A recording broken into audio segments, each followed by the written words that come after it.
In the last video, we set up our stream reducer to handle fetching a stream, creating a stream, and editing a stream. In each case, we wrote out the same exact code.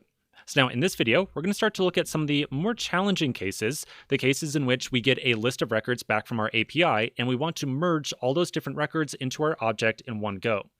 We'll also take a look at how we're going to delete an individual record out of that object as well.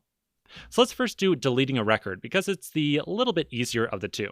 Now, we kind of already spoke about how we would delete a record out of a object when we are making use of reducer. So if we want to remove a property from an object, that's what we're trying to do here, we could make use of the omit function from the Lodash library.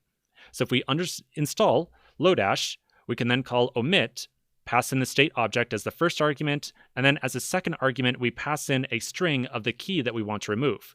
Now, in our case, our keys are IDs of each stream. So as a second argument, we would just pass in the ID of the stream that we want to remove from that object, and that's pretty much it. We are good to go. Now, I want to also remind you that when we are deleting a stream, our action creator inside the actions.index.js file is dispatching an action with the ID on the payload property.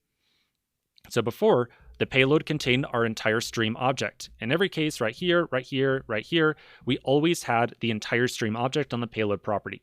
But with delete stream, things are different. We have a payload of just the ID by itself. Okay, so with that in mind, we're going to first install Lodash and then wire up an omit statement inside of our reducer. So to install Lodash, I'm going to flip back over to my application running inside my terminal. I'll hit Control-C as usual, and I'll do an npm install -- save Lodash.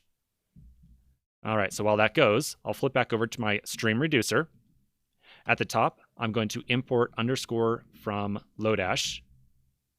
And now inside of my reducer, I'm going to add on a new case of delete stream. And so in this case, I'm going to return underscore.omit my entire state object, and I'm going to tell it what key I want to drop off that object. In this case, it's going to be action.payload.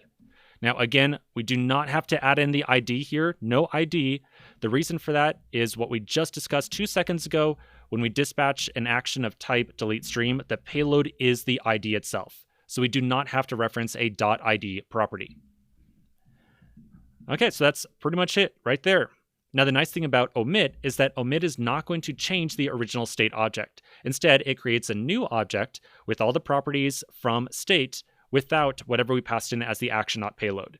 So there's no need in this case to create a new object and spread in state and do all that stuff that you're used to. Okay, so that's how we're going to handle deleting a stream. Now let's save this. We'll take another quick pause. When we come back to the next section, we're going to handle our last case, which is to take a list of records or an array of records and merge them all into our state object in one go. So quick break, and I'll see you in just a minute.